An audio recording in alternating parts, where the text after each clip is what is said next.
അള്ളാഹുവിന്റെ അർശിന്റെ ഭാഗത്തുള്ള നിധികളിൽപ്പെട്ട ഏറ്റവും വിലപിടിപ്പുള്ള ഒരു നിധിയാണ് സൂറത്തുൽ ബഖറയുടെ 2 ആയത്തുകൾ. ലം യുഅ്തഹുന്ന നബിയ്യുൻ ഖബലി, 1.25 ലക്ഷത്തോളം വരുന്ന പ്രവാചക പുങ്കവന്മാരിൽ എനിക്കല്ലാതെ അള്ളാഹു അതാർക്കും നൽകിയിട്ടില്ല. അത്രയും പ്രധാനപ്പെട്ട 2 ആയത്തുകളാണ് സൂറത്തുൽ ബഖറയുടെ അവസാനത്തെ 2 ആയത്തുകൾ. മഹാനായ അബ്ദുള്ള എന്ന സഹാബിയിൽ നിന്ന് റിപ്പോർട്ട് ചെയ്യുന്ന ഹദീസാണ്. മഹാനായ സയ്യിദുന സല്ലല്ലാഹു അലൈഹി വസല്ലമ തങ്ങൾ ഇസ്രാഇന്റെ മിഅ്റാജിന്റെ യാത്ര പോയി. ആകാശ ലോകങ്ങൾക്കപ്പുറത്ത് 10 മിഅ്റാജാണ്. നമ്മൾ ഒരിക്കൽ ഒരു റജബ് മാസത്തിൽ അത് ചർച്ച ചെയ്തു. 7 ആകാശങ്ങൾ, സിദ്റത്തുൽ മുൻതഹ, മഖാമുസ് ശരീഫുൽ അഖ്ലാം, റഫ്റഫ്, ഇതെല്ലാം കഴിഞ്ഞ് അല്ലാഹുവിന്റെ സവിധത്തിലേക്ക് പോയ ആ അത്ഭുത യാത്ര നടന്ന രാത്രിയിൽ 3 സമ്മാനങ്ങൾ നൽകി. 3 സമ്മാനങ്ങളിൽ ഒന്ന് 5 വഖത്ത് നമസ്കാരമാണ്, നമുക്കറിയാം. 2, ഈ സമുദായത്തിൽ അള്ളാഹുവിനോട് പങ്കു ചേർക്കാത്ത, ശിർക്ക് ചെയ്യാത്തവർക്ക് അല്ലാഹു പുറത്തു കൊടുക്കും. അവൻ എന്ത് തെറ്റ് ചെയ്താലും അവസാനം അള്ളാഹു പുറത്തു കൊടുക്കും. അത് 2ാമത്തെ വലിയ ഒരു നേട്ടം അല്ലെങ്കിൽ ഒരു സമ്മാനം. 3ാമത്തേത് അള്ളാഹുവിന്റെ റസൂൽ സല്ലല്ലാഹു അലൈഹി വസല്ലമ തങ്ങൾക്ക് നൽകപ്പെട്ടത് ഖവാതീമു സൂറത്തുൽ ബഖറ, സൂറത്തുൽ ബഖറയുടെ അവസാന ഭാഗം. ഇത് നാം ഒന്ന് ചിന്തിച്ചാൽ വളരെ അത്ഭുതം നമുക്ക് തോന്നും. എന്താണെന്നറിയോ? എവിടെയാണ് വഹി ഇറങ്ങിയത്? ഗാർ ഹിറായിൽ, നബിതങ്ങളുടെ വീട്ടിൽ, യുദ്ധരംഗത്ത്, യാത്രകളിൽ, ഒട്ടകത്തിന്റെ പുറത്ത്, കുതിരപ്പുറത്ത്, ആയിഷ ബീവിയോടൊപ്പം വീട്ടിൽ സന്തോഷത്തിന്റെ ആ ഒരു നിമിഷങ്ങളിൽ, വിവിധ ഘട്ടങ്ങളിൽ വിശുദ്ധ ഖുർആനിന്റെ ആയത്തുകൾ ഇറക്കി. പക്ഷേ അല്ലാഹു തആല ഈ ഭൂമിയിൽ വെച്ച് ഇറക്കാത്ത 2 ആയത്തുകളുണ്ട്. അതിന്റെ ഗൗരവം അങ്ങേയറ്റത്തെ ഗൗരവത്തിൽ മനസ്സിലാക്കണം. 2 ആയത്തുകൾ അല്ലാഹു ഭൂമിയിൽ വെച്ചല്ല അവതരിപ്പിച്ചു കൊടുത്തത്. എവിടെയാ? ഇവിടുന്ന് കൊണ്ടുപോയി 7 ആകാശങ്ങളും കടന്ന്, സിദ്റത്തുൽ മുൻതഹ കടന്ന്, മഖാമുസ് റഫ്റഫ് കഴിഞ്ഞ്, മഖാമുസ് ശരീഫുൽ അഖ്ലാം കഴിഞ്ഞ്, അല്ലാഹുവിന്റെ സവിധം എവിടെയാണോ ആ പുണ്യമായ സ്ഥലത്ത് വെച്ച് അല്ലാഹു തആല അങ്ങോട്ട് കൈമാറിയ 2 ആയത്തുകളാണ് സൂറത്തുൽ ബഖറയുടെ അവസാനത്തെ 2 ആയത്തുകൾ. ആലോചിച്ച് നോക്കി അതിന്റെ ഗൗരവം. ആയത്തുൽ കുർസി പോലും പ്രിയപ്പെട്ട സഹോദരങ്ങളെ, അതൊക്കെ ഭൂമിയിൽ വെച്ച് അല്ലാഹു അവതരിപ്പിച്ചതാണ്. പക്ഷേ ആമന റസൂലു എന്ന് തുടങ്ങുന്ന സൂറത്തുൽ ബഖറയുടെ അവസാനത്തെ 2 ആയത്തുകൾ അല്ലാഹു നബിതങ്ങളെ കൊണ്ടുപോയി സമ്മാനിച്ചു കൊടുത്തതാണ്. ചെറിയ കാര്യമല്ല. ആ 2 ആയത്തുകളാണ് ഞാൻ ഇത്രയും നേരം അതിന്റെ മഹത്വം പറഞ്ഞത്. ആരെങ്കിലും രാത്രിയിൽ അതൊന്ന് ഓതിയാൽ അവൻ അത് മതി. എന്ത് പ്രതിസന്ധി ഉണ്ടായാലും, ഞാൻ നിരന്തരമായി ഈ കോവിഡ് സമയത്ത് വളരെ താങ്ങാൻ പറ്റാത്ത, ഉസ്താദുമാർക്കൊക്കെ അതറിയാം, താങ്ങാൻ പറ്റാത്ത ഒന്നിലധികം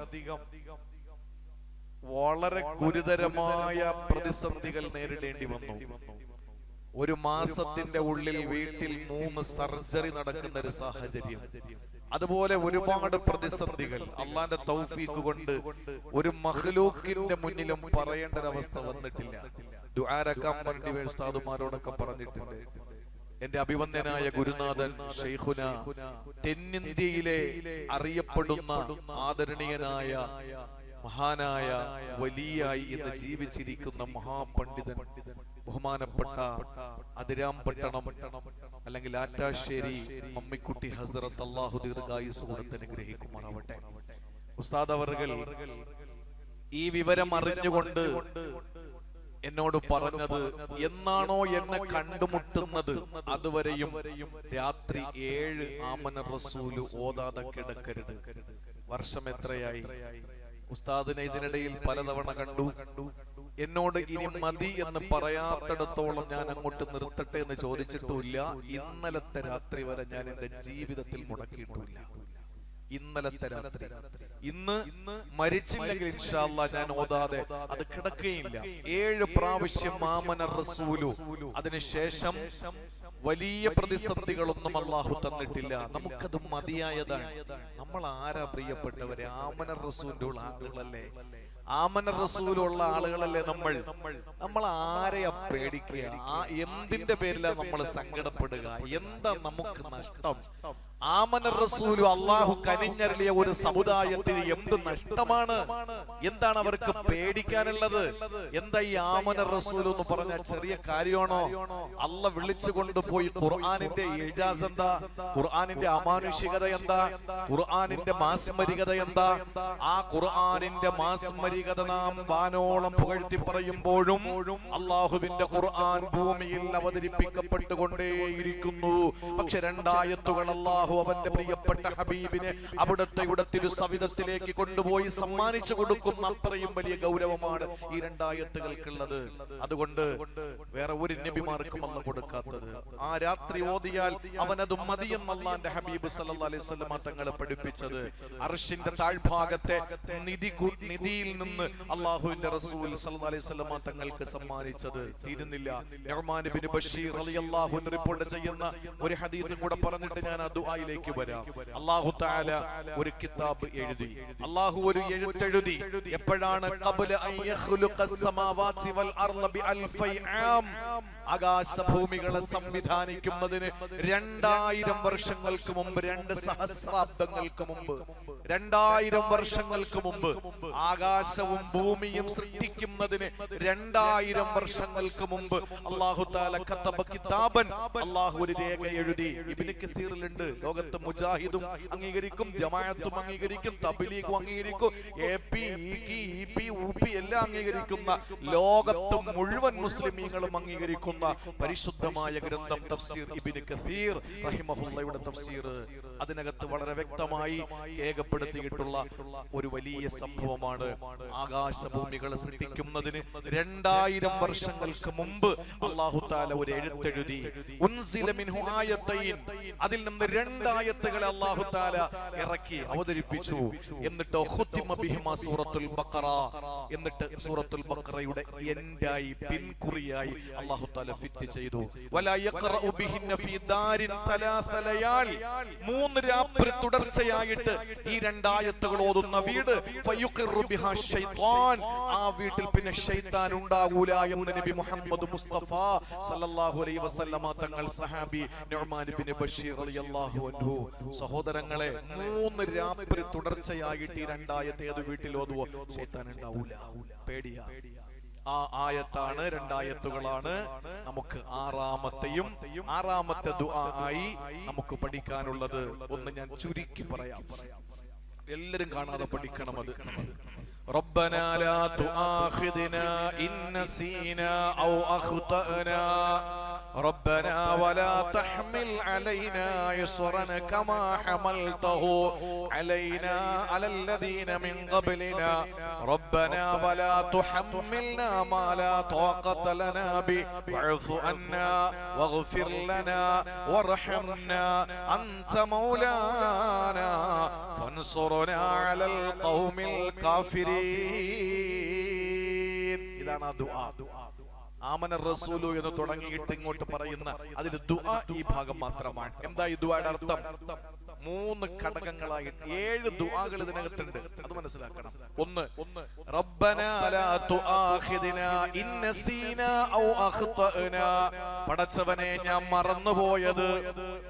മറന്നുപോയത്, അല്ലെങ്കിൽ ഞാൻ അറിയാതെ ചെയ്തു പോയത്, ഞാൻ മറന്ന് ചെയ്തത്, അല്ലെങ്കിൽ അബദ്ധവശാൽ ഞാൻ ചെയ്തു പോയത്, ഇതിന്റെ പേരിൽ എന്നെ പിടിച്ച് ശിക്ഷിക്കല്ലേ അല്ലാ, എന്നെ പിടിച്ച് ശിക്ഷിക്കരുത്. ഞാൻ മറന്നെന്തെങ്കിലും ചെയ്തു പോയാൽ. ഉച്ചക്ക് നല്ല 1-ാം തരം മട്ടൻ ബിരിയാണി കഴിച്ചു. അപ്പോഴാണ് ഭാര്യ വന്ന് പറഞ്ഞത്, നിങ്ങൾക്ക് നോമ്പല്ലേ? അൽഹംദുലില്ലാ, വയറും നിറഞ്ഞ് നോമ്പും കിട്ടി. വയറും നിറഞ്ഞ് ഒരു കൂലിക്ക് ഉള്ള കുറവ് വരുത്തൂല. ഒരു 0.0% അല്ലാഹു കൂലി കുറയ്ക്കില്ല. ഒരു സംശയം. ഏത് പിന്നെ ഫാക്ടറിയിൽ കൊണ്ടുപോയി നിങ്ങൾ അതിന്റെ മാറ്റൊരച്ചാലും ഒരു കുത്ത് പ്രതിഫലം അല്ലാഹു കുറയ്ക്കൂല. പട്ടിണി കിടന്ന് നോമ്പ് പിടിച്ച് വായ ഒട്ടി തൊണ്ട വരണ്ടുണങ്ങി ചുണ്ടുണങ്ങി പിടിച്ച ഒരു മനുഷ്യനല്ല കൊടുക്കുന്ന പ്രതിഫലം അപ്പറയും നിനക്ക് അല്ലാഹു തരും. എന്താ നേട്ടം? വയറും നിറഞ്ഞു. കാരണം എന്താ? നീ മറന്നുപോയി. ഇത് ഈ സമുദായത്തിന് അല്ലാഹു കൊടുത്ത ആനുകൂല്യമാണ്. ഇന്നല്ലാഹ വല്ലഅൻ ഉമ്മത്തി, എന്റെ സമുദായത്തിന് അല്ലാഹു തആല വിട്ടുവീഴ്ച ചെയ്തു. അൽ ഖത്അ വന്നിസ്യാൻ വമസ്തുക്രിഹു അലൈഹി, മറന്നു ചെയ്തത്, അതുപോലെ തന്നെ പിഴവ്, എന്തെങ്കിലുമൊക്കെ അബദ്ധങ്ങൾ സംഭവിച്ച് പിഴവ് സംഭവിച്ചു പോയത്, ബലാത്കാരം ചെയ്യപ്പെട്ടത്. ഉത്തർപ്രദേശിലല്ലേ 2 വർഷത്തിന് മുമ്പ് കഴുത്തിന് പിടിച്ചിട്ട് ഒരു ഉദ്യോഗസ്ഥൻ, കൂടെ ഉദ്യോഗത്തിലുള്ള ഒരു ഉദ്യോഗസ്ഥന്റെ കഴുത്തിന് പിടിച്ചിട്ട് ചപ്പാത്തി കുത്തി വായിലിറക്കി വെച്ചു കൊടുത്തു. പാവപ്പെട്ടവൻ കഴിക്കേണ്ടി വന്നു. നോമ്പുകാരനാണ്. നമ്മൾ അറിയുന്നതും അറിയാത്തതും എത്രയോ സംഭവങ്ങൾ നടന്നുകൊണ്ടിരിക്കുന്നു. ഈ രാത്രിയിലും ഇന്നലത്തെ പകലിലും നാളത്തെ പകലിലും നടക്കാനിരിക്കുന്നു. നമ്മൾ അറിയുന്നില്ല. ബലാത്കാരം ചെയ്യപ്പെട്ടാൽ അള്ളാഹു പുറത്തു കൊടുക്കും. മറന്നുപോയാൽ അള്ളാഹു പുറത്തു കൊടുക്കും. പിഴവുകൾ അള്ളാഹു പുറത്തു കൊടുക്കും. ഈ ഉമ്മത്തിന്റെ മാത്രം പ്രത്യേകതയാണ്. എന്നിട്ടും നമ്മൾ അള്ളാഹുവിനോട് ദുആരക്കുകയാണ്. ലാ തുആഖിദ്നാ ബിമാ ലാ തുആഖിദ്നാ ഇൻ നസീനാ വ അഖ്തഅനാ. പടച്ചോനെ, തെറ്റുകൾ എന്തെങ്കിലും സംഭവിച്ചാൽ, മറന്നെന്തെങ്കിലും ചെയ്തു പോയാൽ എന്നെ പിടിച്ച് ശിക്ഷിക്കല്ലേ റബ്ബേ. എന്തൊരർത്ഥമാണ് അതിന്. ഇത് രണ്ടാം ഘട്ടം ഏതാ? റബ്ബനാ വലാ തഹ്മിൽ അലൈനാ ഇസ്റൻ കമാ ഹമൽതഹു അലല്ലദീന മിൻ ഖബ്ലിനാ. പടച്ചവനെ, മുൻഗാമികൾക്ക് നീ കൊടുത്തതുപോലുള്ള ഭാരം എന്റെ തലയിൽ വെക്കല്ലേ അല്ലാഹ്. മുൻഗാമികളായ സമുദായത്തിന് കൊടുത്ത ഭാരമൊന്നും ഞങ്ങളെ തലയിൽ നീ വെച്ചേക്കല്ലേ അല്ലാഹ്. നമുക്കെല്ലാം സിമ്പിൾ അല്ലേ? എല്ലാം വളരെ നോർമലാ. അള്ളാഹു നമുക്ക് തന്ന ഇബാദത്തുകൾ മുൻഗാമികൾക്കൊക്കെ കൊടുത്തത്, അതൊക്കെ നമ്മൾ പഠിച്ച. പാപം ചെയ്യുന്നവന്റെ വീടിന്റെ വാതിൽക്കല് ചെയ്ത പാപം എഴുതി വെക്കപ്പെടുമായിരുന്നു എന്നാണ്. ആലോചിച്ച് നോക്കി. അങ്ങനെയാണെങ്കിൽ നമ്മുടെയൊക്കെ അവസ്ഥ എന്തായിരിക്കും? ദുനിയാവിൽ കൂടെ കിടക്കണ ഭാര്യ അറിയുന്നു നമ്മൾ ചെയ്യുന്ന തെറ്റ്? നമ്മുടെ സുഹൃത്തുക്കൾ അറിയുന്നോ തെറ്റ്? ഇല്ല. പ്രിയപ്പെട്ട സഹോദരങ്ങളെ, ഈ സമുദായത്തിന് അല്ലാഹു ഒരുപാട് വിട്ടുവീഴ്ച ചെയ്തു. പടച്ചവനെ, മുൻകാലങ്ങളിലുള്ള സമുദായത്തിന് നീ ചെയ്തതുപോലുള്ള ഭാരം എന്റെ തലയിൽ നീ കയറ്റിവെക്കല്ലേ തമ്പുരാനെ. രണ്ടാമത്തെ ദുആ. അതോടൊപ്പം മൂന്നാമത്തെ ദുആ, റബ്ബനാ വലാ തുഹമ്മിൽനാ മാ ലാ താഖത ലനാ ബി.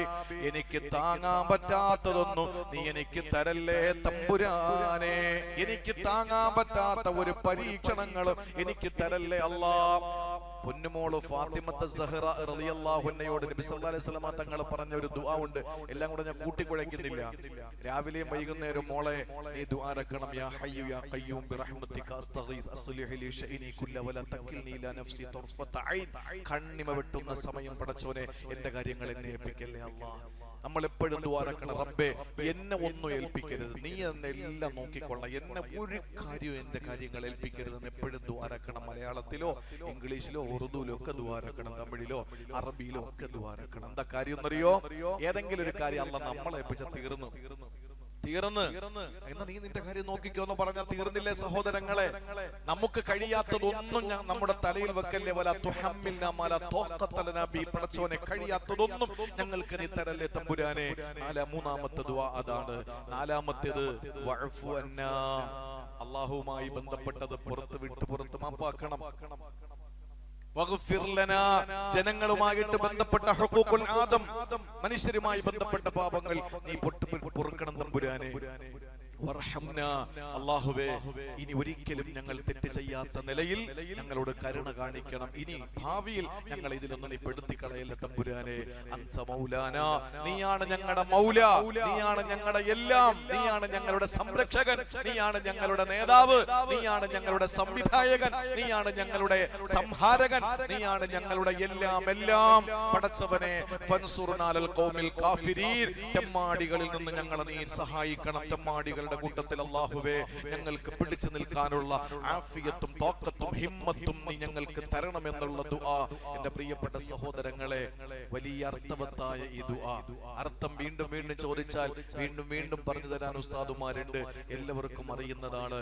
അതുകൊണ്ട് ഈ ദുആ നമ്മൾ കൃത്യമായി, ഈ ദുആ മാത്രമല്ല ആമനർ റസൂൽ മുതൽ നമുക്ക് മനപ്പാടുണ്ടായിരിക്കണം. ആയത്തുൽ കുർസി പോലെ ആമനർ റസൂലു, അതിനേക്കാൾ വളരെ അർത്ഥവത്തായ ഈ പരിശുദ്ധമായ 2 ആയത്തുകൾ ഉൾക്കൊള്ളുന്ന സൂറത്തുൽ ബഖറയുടെ അവസാന ഭാഗം നമ്മൾ പഠിക്കണം. പഠിക്കണം. ഉലമാക്കൾ പറയുന്നത് ഒരു പാപിയായ മനുഷ്യന് 3 കാര്യങ്ങൾ അത്യാവശ്യമാണ്. ആ 3 കാര്യങ്ങളാണ് ഫഅഫു അന്നാ വഗ്ഫിർ ലനാ വർഹംനാ എന്ന് പറയുന്ന ആ കാര്യത്തിലുള്ളത്. ഒന്ന് അയ്യഅഫു അല്ലാഹു അമ്മ അൻഹു ഫീമാ ബൈനഹു വബൈനഹു, അല്ലാഹുവിന്റെയും അവന്റെയും ഇടയിലുള്ള കാര്യങ്ങൾ വിട്ടുപൊറുക്കുക. രണ്ടാമത്തേത്, അത് മാത്രം പോരല്ലോ, അല്ലാഹ് നമ്മളെ പാപം പുറത്താ മാത്രം പോരാ, പിന്നെന്താ വേണ്ടത്? രണ്ടാമത്തേത് അയസ്തുറഹു അൻ ഇബാദിഹി ഫലാ യഫ്ലഹു ബിഹി ബൈനഹും, പടച്ചോൻ നമ്മൾ ചെയ്ത തെറ്റുകൾ ജനങ്ങളുടെ മുമ്പിൽ വലിച്ചു പൊളിക്കാൻ പാടില്ല. നമ്മുടെയൊക്കെ ന്യൂനതകൾ അല്ലാഹു തആല വലിച്ചങ്ങോട്ട് ജനങ്ങളുടെ മുമ്പിലേക്ക് വലിച്ചെറിഞ്ഞ് അതിനെ പിച്ച് ചീന്താൻ നിന്നാൽ കല്ലെറിയൂലേ നമ്മളെ ആളുകൾ, കൂകി വിളിക്കൂലേ നമ്മളെ ആളുകൾ, കാർക്കിച്ച് തുപ്പൂലേ ആളുകൾ, മുഖത്തടിക്കൂലേ നമ്മളെ ആളുകൾ. പ്രിയപ്പെട്ട സഹോദരങ്ങളെ, ആരും അറിയാതെ നമ്മുടെ പാപങ്ങളെ അല്ലാഹു മറച്ചു വെക്കണം. മൂന്നാമത്തേത് ഒരിക്കലും മറ്റൊരു പാപത്തിൽ ചെന്ന് വീഴാൻ പാടില്ല. അങ്ങനെ 3 കാര്യങ്ങളാണ് എന്ന് പറയുന്ന ഈ ആയത്തിൽ അടങ്ങിയിരിക്കുന്നത്. അതുകൊണ്ട് ലാ തുആഖിദ്നാ ഇൻ നസീനാ ഔ അഖ്തഅനാ റബ്ബനാ വലാ തഹ്മിൽ അലൈനാ ഇസ്റൻ കമാ ഹമൽതഹു അലല്ലദീന മിൻ ഖബ്ലിനാ റബ്ബനാ വലാ തുഹമ്മിൽനാ മാ ലാ തഖത്ത ലനാ ബിഹി വഅഫു അന്നാ വഗ്ഫിർ ലനാ വർഹംനാ അൻത മൗലാനാ ഫൻസുർനാ അലൽ ഖൗമിൽ കാഫിരീൻ. ആ ദുആ നമ്മൾ പഠിക്കണം. ഞാൻ ഒന്നുകൂടി പറയാണ്, നല്ലൊരു അവസരമാണ്, എനിക്കും നിങ്ങൾക്കൊക്കെ നല്ല അവസരമാണ്. ഹാഫലിങ്ങൾക്ക് പിന്നെ വായിൽ പച്ചവെള്ളം ഒഴിക്കും പോലെ അവർക്ക് പിന്നെ ഇതൊക്കെ ബൈഹാത്ത. അപ്പൊ അതുകൊണ്ട് എല്ലാ ആളുകളും ഓരോ ദിവസം ഇത് പഠിച്ചു പോയാൽ നമുക്ക് എളുപ്പമാണ്. അതുകൊണ്ട് ഇൻഷാ അല്ലാഹ് ഈ ദുആ എല്ലാവരും പഠിക്കണം. നമ്മൾ ആവശ്യപ്പെടാതെ അല്ലാഹു നമുക്ക് നൽകിയ പരിശുദ്ധമായ ഈമാൻ, നമ്മൾ ആരും ചോദിച്ചിട്ട് അല്ലാഹു നമുക്ക് തന്നതൊന്നുമല്ല. ഈ പള്ളിയിൽ ഒരുമിച്ച് കൂടി ഇബാദത്തെടുത്ത നാം ഓരോരുത്തരും മുസ്ലിം കുടുംബത്തിൽ മുസ്ലിം വാപ്പാക്ക് മുസ്ലിം ഉമ്മാക്ക് പിറന്ന് എന്ന ഒറ്റ കാരണം കൊണ്ടാണ് ഈ പരിശുദ്ധമായ ഹിദായത്ത് നമുക്ക് ലഭ്യമായത്. നാം ആരും ഇസ്ലാമിനെ അറിഞ്ഞുകൊണ്ട് ഇസ്ലാമിന്റെ ആ പരിശുദ്ധിയും ഇസ്ലാമിന്റെ സൗന്ദര്യവും ഇസ്ലാമിന്റെ സൗരഭ്യവും അത് ആവോളം നുകരാൻ വേണ്ടിയിട്ട് നാം ഒരിക്കലും മനസ്സുകൊണ്ട് ഇസ്ലാമിനെ പുൽകിയവരല്ല. നമ്മളൊക്കെ അല്ലാഹു റബ്ബുൽ ഇസ്സത്ത് നമുക്ക് തന്ന ഏറ്റവും വലിയ ഭാഗ്യം നമ്മുടെ പ്രിയപ്പെട്ട ഉപ്പ മുസ്ലിമായി ഉമ്മ മുസ്ലിമായി എന്നുള്ളതാണ്. അപ്പൊ നമ്മൾ ആവശ്യപ്പെടാതെ ആഗ്രഹിക്കാതെ അല്ലാഹു നമുക്ക് നൽകിയ പരിശുദ്ധമായ ഈമാൻ അത് ഏത് നിമിഷവും നമുക്ക് നഷ്ടപ്പെട്ടു പോകാം. തിരുനബി സല്ലല്ലാഹു അലൈഹി വസല്ലമ ഏത് സമയത്തും ദുആ ചെയ്യുമായിരുന്നു, അല്ലാഹുമ്മ യാ മുഖല്ലിബൽ ഖുലൂബ് സബ്ബിത് ഖൽബി അലാ ദീനിക്. മുഖല്ലിബുൽ ഖുലൂബായ അല്ലാഹ്, മുഖല്ലിബ് എന്ന് പറഞ്ഞാൽ മറിക്കുന്നവൻ, ഖൽബ് എന്ന് പറഞ്ഞാൽ തന്നെ മറിയുക, ചായുക, ചരിയുക, തെറ്റുക എന്നൊക്കെയാണ് ഖൽബിന്റെ അർത്ഥം.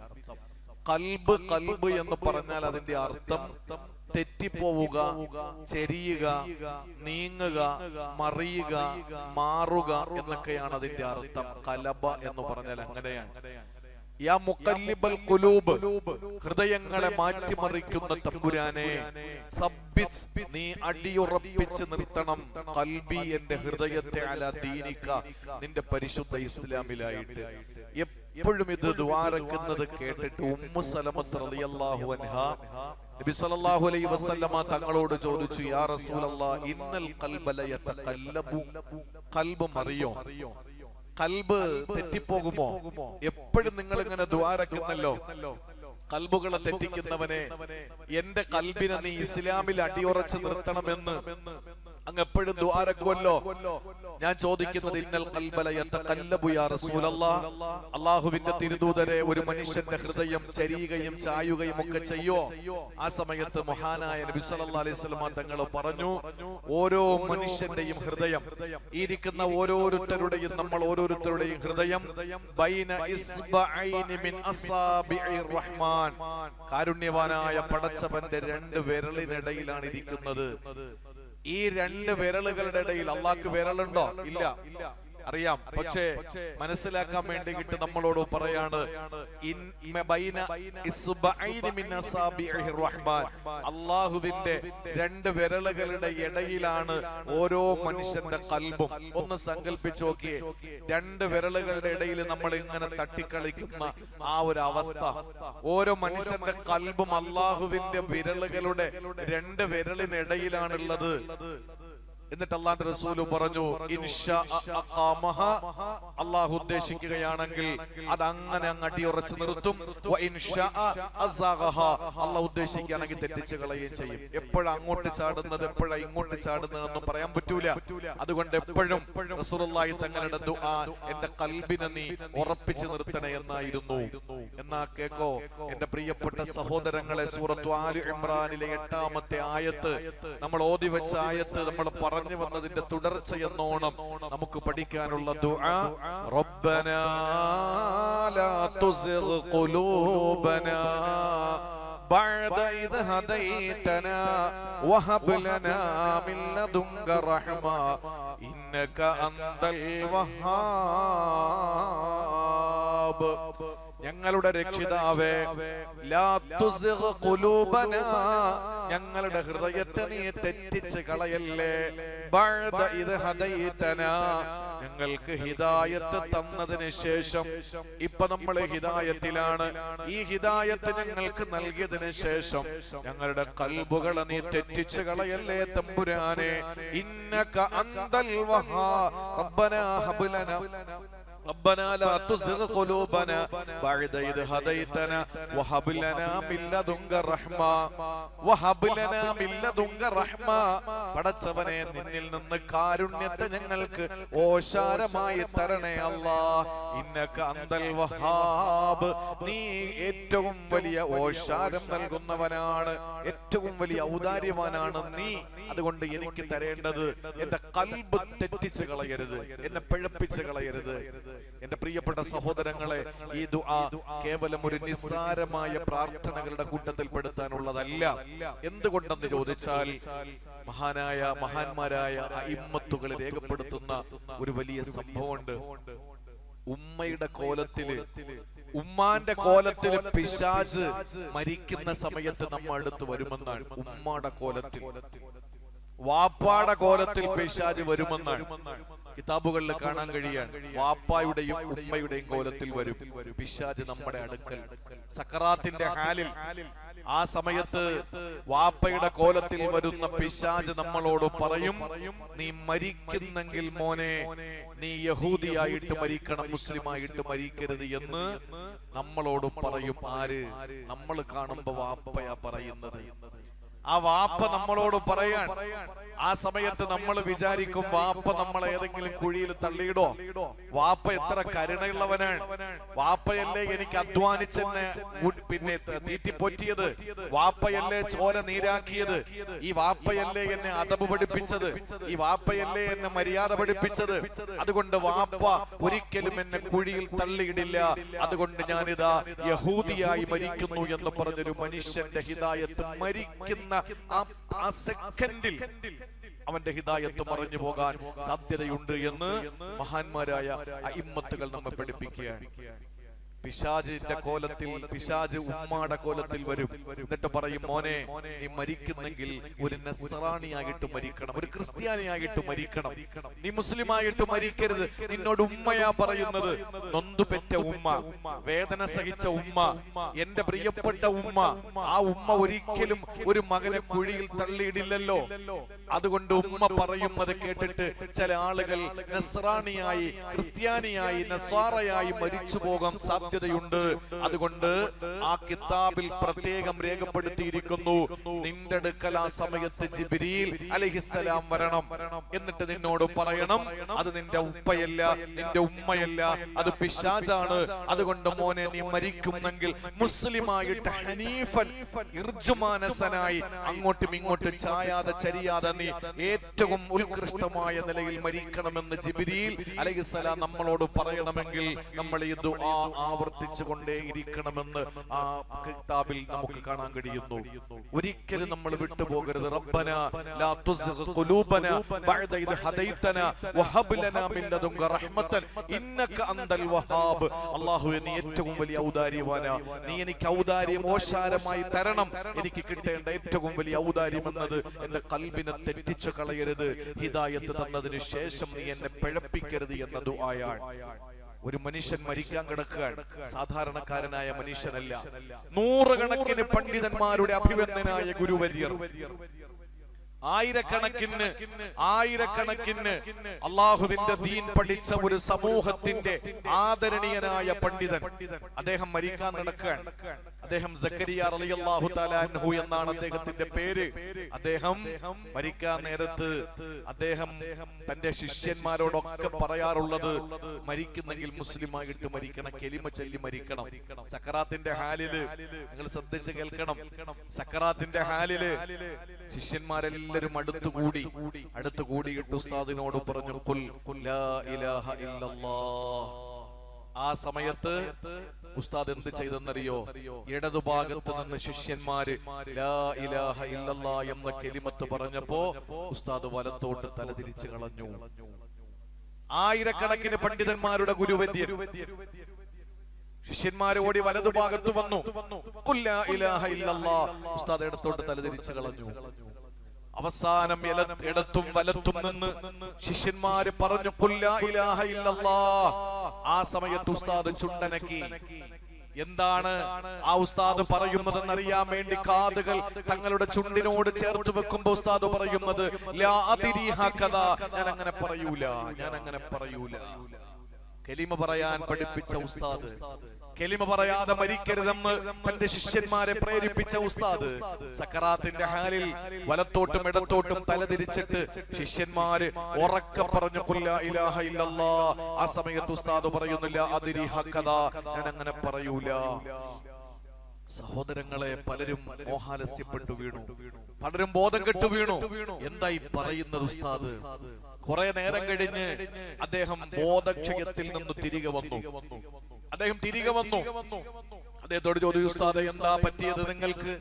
ഇടതുഭാഗത്ത് വന്ന് ഞങ്ങൾ കെലിമ പറഞ്ഞപ്പോൾ നിങ്ങൾ വലത്തോട്ട് തലതിരിച്ചു, വലതുഭാഗത്ത് വന്ന് കെലിമ പറഞ്ഞപ്പോ ഇടത്തോട്ട് തലതിരിച്ചു.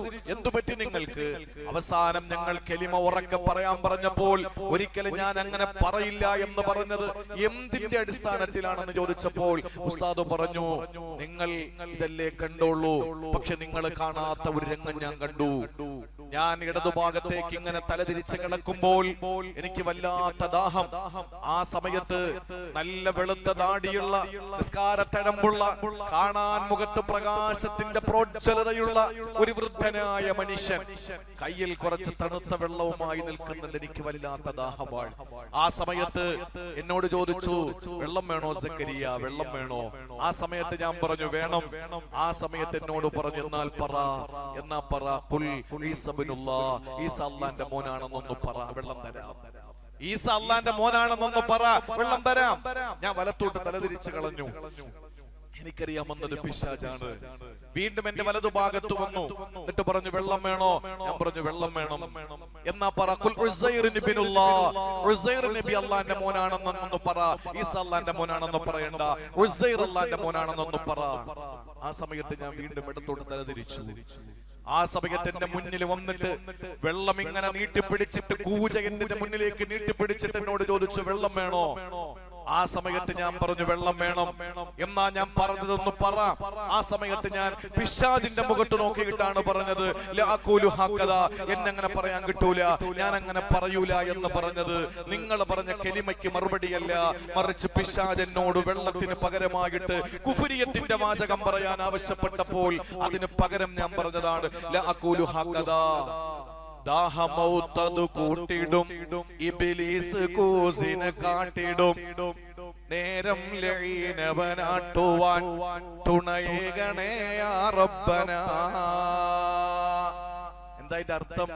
മരിക്കുന്ന നേരത്ത് കൂജയുമായിട്ട് കൂസ് എന്ന് പറഞ്ഞ കൂജ ദാഹമൗത്തത് കൂട്ടിയിടും, നേരം ദാഹമൗത്തത് കൂട്ടിയിടും, ഇബ്ലീസ് കൂസിനെ കാട്ടിടും, നേരം ലഈനവനാട്ടുവാൻ തുണയേകണേ യാ റബ്ബനാ. പടച്ചവനെ, മരിക്കുന്ന നേരത്ത് ദാഹം വല്ലാതെ കഠിനമാകുമ്പോ എന്റെ മുന്നിൽ പിശാച് വന്നിട്ട് ഒരു കൂജ നിറച്ച് വെള്ളവുമായി വന്ന് നിൽക്കുമ്പോ എന്റെ ഈമാൻ നഷ്ടപ്പെട്ടു പോകാതിരിക്കാൻ എന്നെ നീ തുണയ്ക്കണേ അല്ലാ. ربنا لا تزغ قلوبنا بعد إذ هديتنا وهب لنا من لدنك رحمة إنك أنت الوهاب. സഹോദരങ്ങളെ, ഇപ്പൊ അൽഹംദുലില്ലാഹ് നമ്മളൊക്കെ ഹിദായത്തിന്റെ വക്താക്കളാണ്. പക്ഷേ ഏത് സമയത്താ തെറ്റിപ്പോകുന്നത്? ആയിരക്കണക്കിന് ഖാൻഗാഹുകളുടെ ഉടമസ്ഥൻ, 12,000-ഓളം വരുന്ന ശൈഖന്മാരുടെ ശൈഖ്. ആരായി ശൈഖന്മാര്? ഷിബിലി റഹിമഹുല്ലാ, അല്ലാമ ഷിബിലി റഹിമഹുല്ലാ, ജുനൈദുൽ ബഗ്ദാദ് റളിയല്ലാഹു അൻഹു അടക്കമുള്ള 12,000-ഓളം വരുന്ന മുറബ്ബിയായ ശൈഖന്മാരുടെ ശൈഖ്, 1000-ഓളം വരുന്ന ഖാൻഗാഹ്, മഠം, സന്യാസി മഠം. ഇതാണ് ഈ ഭജനമിരിക്കുക എന്നൊക്കെ പറയില്ലേ പിന്നെ ഹൈന്ദവ സഹോദരങ്ങൾ, അതിനാണ് മഠം എന്ന് പറയുക. ഇത് നമുക്ക് വേണമെങ്കിൽ സന്യാസി മഠം എന്ന് അവര് പറയുന്നത് പോലെ നമുക്ക് ഏതെങ്കിലും സൂഫിയാക്കൾ പ്രത്യേകമായ ആരാധനയ്ക്ക് വേണ്ടി ഇരിക്കുന്ന ഒരു പ്രത്യേകമായ സംവിധാനം, അങ്ങനത്തെ ആയിരക്കണക്കിന് ഖാൻഗാഹുകളുടെ ഉത്തരവാദിത്വമുള്ള 12,000-ഓളം വരുന്ന ജുനൈദുൽ ബഗ്ദാദി, അൽ-ശിബിലി റഹിമഹുല്ലാ അടക്കമുള്ള ശൈഖന്മാരുടെ ശൈഖായിരുന്നു അബൂ അബ്ദുല്ലാഹിൽ അൻദലൂസ് റളിയല്ലാഹു അൻഹു. അദ്ദേഹം പരിശുദ്ധ ഖുർആൻ ഹാഫിളാണ്. 30,000-ഓളം വരുന്ന ഹദീസുകൾ സനദ് സഹിതം, 30,000-ഓളം വരുന്ന ഹദീസുകൾ സനദ് സഹിതം മനപ്പാടമുള്ള ഒരു 30 ഹദീസ് നമുക്ക് മനപ്പാടമുണ്ടോ? വേണ്ട. ഒരു 3 ഹദീസ് സനദ് സഹിതം മനപ്പാടമുണ്ടോ? ഇല്ല. 30,000-ഓളം വരുന്ന ഹദീസുകൾ സനദ് സഹിതം മുത്തുനബിയിൽ നിന്ന് അബൂ അബ്ദുല്ലാഹിൽ അൻദലൂസി റഹിമഹുള്ളയുടെ ഉസ്താദ് വരെയുള്ള സനദ് തെറ്റാതെ, മുറിയാതെ, വിടാതെ കൃത്യമായി പറയാൻ കഴിവുള്ള മനുഷ്യൻ. അദ്ദേഹം അവസാനം അരപ്പട്ട ധരിച്ചിട്ട് ഒരു പെണ്ണിനെ, ക്രിസ്ത്യാനി പെണ്ണിനെ കല്യാണം കഴിക്കാൻ അവളുടെ അച്ഛന്റെ പന്നികളെ മേച്ച് നടക്കേണ്ട ഒരു അവസ്ഥയുണ്ടായി. ദമ്മുൽ ഹവ എന്ന ഗ്രന്ഥത്തിൽ അത് കൊടുത്തിട്ടുണ്ട് ആ സംഭവം. ഒരു പെണ്ണിനെ, ക്രിസ്ത്യാനി പെണ്ണിനെ കല്യാണം കഴിക്കാൻ അവളുടെ അച്ഛൻ പറഞ്ഞ ഡിമാൻഡ് പന്നികളെ മേക്കണമെന്നായിരുന്നു. ദീനീ ദഅവത്തിന് വേണ്ടി ഉപയോഗിക്കുന്ന വടി പന്നികളെ മേച്ചു, അരപ്പട്ട കെട്ടി, കള്ള് കുടിച്ചു, എനിക്ക് അവളെ മതി എന്ന് പറഞ്ഞിട്ട് നിൽക്കേണ്ടി വന്നു. അവസാനം ഉസ്താദിന്റെ ശിഷ്യന്മാർ ഓരോരുത്തരും അവരെ കണ്ടു. ആ അവസാനം കണ്ടിട്ട്, ഉസ്താദെ നിങ്ങൾക്ക് എന്തു പറ്റി? ഒന്നും മിണ്ടിയില്ല. സലാം പറഞ്ഞപ്പോ പതിഞ്ഞ സ്ഥലത്തിൽ സലാം മടക്കി. എന്നിട്ട് എന്തു പറ്റിയെന്ന് ചോദിച്ചിട്ട് ഒന്നും മിണ്ടിയില്ല. സാറിന് ചോദിച്ചു, എന്തെങ്കിലും ഹദീസ് ഓർമ്മയുണ്ടോ? ഒരൊറ്റ ഹദീസ് എനിക്ക് ഓർമ്മയുള്ളൂ, മൻ ബദല ദീന ഫഖ്തുലു, മതം മാറിയവനെ കൊന്നേക്കുക. പ്രത്യേക സാഹചര്യത്തിലെ ഹദീസാണ്, ഇപ്പോഴതെടുത്ത് പൊക്കി പിടിക്കേണ്ട കാര്യമൊന്നുമില്ല. അത് മാത്രമേ എനിക്ക് ഓർമ്മയുള്ളൂ. ആയത്തിൽ ഏതെങ്കിലും ഓർമ്മയുണ്ടോ? ഒരൊറ്റ ആയത്ത്. അല്ലാഹു ഹിദായത്ത് കൊടുത്തതിന് ശേഷം അല്ലാഹു ഒരു മനുഷ്യനെ ദില്ലത്തിൽ, നിസാരതയിലാക്കി കഴിഞ്ഞാൽ അവനെ ഉയർത്തിക്കൊണ്ടുവരാൻ ആരാണുള്ളത് എന്നർത്ഥം വരുന്ന ഒരൊറ്റ ആയത്ത് മാത്രമേ എനിക്ക് ഓർമ്മയുള്ളൂ. അവസാനം സംഭവിച്ചതൊക്കെ വിവരിച്ചു. അവസാനം അദ്ദേഹത്തിന് അല്ലാഹു വിലായത്തും ഹിദായത്തും തിരിച്ചു കൊടുത്തു എന്ന് ചരിത്രം പറയുന്നു. വീണ്ടും അദ്ദേഹം എത്രയോ കൊല്ലം പരിശുദ്ധമായ ദഅവത്തിന്റെ മാർഗത്തിൽ അദ്ദേഹം സഞ്ചരിച്ചു. ദമ്മുൽ ഹവ എന്ന വിശാലമായ ഒരു ഗ്രന്ഥത്തിൽ ഈ സംഭവം കൊടുത്തിട്ടുണ്ട്. 40 വർഷത്തോളം ബഗ്ദാദിലെ പള്ളിയുടെ മിനാരത്തിൽ ബാങ്ക് വിളിച്ച, ഇപ്പോഴാണല്ലോ മൈക്ക്, ഈ മിനാരം തന്നെ ഉയരത്തിൽ ബാങ്ക് വിളിക്കാൻ വേണ്ടിയിട്ടാണ്. മിനാരത്തിന്റെ മുകളിലേക്ക് കയറിയിട്ട് ബാങ്ക് കൊടുക്കുന്ന അബൂ സാലിഹ് എന്ന് പറയുന്ന മുഅദ്ദിൻ, 40 വർഷക്കാലം അദ്ദേഹം അള്ളാഹുവിന്റെ പള്ളിയിൽ ബാങ്ക് കൊടുക്കാൻ വേണ്ടി അദ്ദേഹം സേവനം ചെയ്തു. അബൂ സാലിഹ് ബഗ്ദാദിലെ പള്ളിയിൽ മിനാരത്തിൽ ഇങ്ങനെ ബാങ്ക് വിളിക്കാൻ കയറുമ്പോൾ തൊട്ടപ്പുറത്തെ വീട്ടിലെ ഒരു സുന്ദരിയായ ക്രിസ്ത്യാനി പെണ്ണിനെ കണ്ട് ആ പെണ്ണിലേക്ക് ആകൃഷ്ടനായിക്കൊണ്ട് അദ്ദേഹം നേരെ ഇറങ്ങിയിട്ട് ചെന്ന് പെണ്ണിന്റെ വാപ്പയോട് ചോദിച്ചു, നീ കെട്ടിച്ചു തരുമോ എന്ന്. അവസാനം ക്രിസ്ത്യാനിയാകണമെന്ന നിബന്ധന വെച്ചു. അവസാന ക്രിസ്ത്യാനിയായി. ആ മനുഷ്യന്റെ കഥയും ഈ ഗ്രന്ഥത്തിൽ പറയുന്നുണ്ട്. ആ മനുഷ്യൻ അവസാനം ഏതൊരു പള്ളിയിലേക്കാണോ ജനങ്ങളെ ക്ഷണിച്ച പള്ളിയുടെ മുറ്റത്ത് ഇങ്ങനെ പുഴുവരിച്ച് കിടക്കേണ്ടി വന്നു. പള്ളിയിൽ പോകുന്ന ആളുകൾ കാലുകൊണ്ട് തട്ടി തട്ടി തെറിപ്പിച്ചിട്ട് അവസാനം പള്ളിയിലേക്ക് പോയി. ആളുകളുടെ ഇടയിൽ അവഗണന മാത്രം കിട്ടി ഈ ലോകത്തു നിന്ന് അവസാനം മരിക്കേണ്ടി വന്നൊരു മനുഷ്യന്റെ കഥ. അതുകൊണ്ട് നമ്മൾ വലിയ ആളാണ് എന്നൊന്നും നമുക്ക് കരുതണ്ട. പള്ളിയിലെ ഇമാമാണ്, ആ ആളാണ്, ഈ ആളാണ്, അതൊന്നും ഒരു മാനദണ്ഡമല്ല. എപ്പോഴാണോ തെറ്റിപ്പോകുന്നത് ആ നിമിഷം നമ്മൾ നശിച്ചു പോകും. അള്ളാഹു കാത്തുരക്ഷിക്കട്ടെ. അതുകൊണ്ട് എപ്പോഴും ആ ദുആ പഠിച്ചോളി. റബ്ബനാ ലാ തുസിഗ് ഖുലൂബനാ ബഅദ ഇദ് ഹദൈതനാ വഹബ് ലനാ മിൻ ലദുൻക റഹ്മത്തൻ ഇന്നക അൻതൽ വഹാബ്. കരുണയുള്ള തമ്പുരാനെ, ദയാലുവായ അല്ലാഹ്, ഞങ്ങൾക്ക് നീ ചോദിക്കാതെ ആവശ്യപ്പെടാതെ ആഗ്രഹിക്കാതെ ഞങ്ങൾക്ക് ഔദാര്യമായി തന്ന ഹിദായത്തിനെ ഒരു ഘട്ടത്തിലും ഞങ്ങളിൽ നിന്ന് നീ തിരിച്ചെടുക്കല്ലേ തമ്പുരാനെ.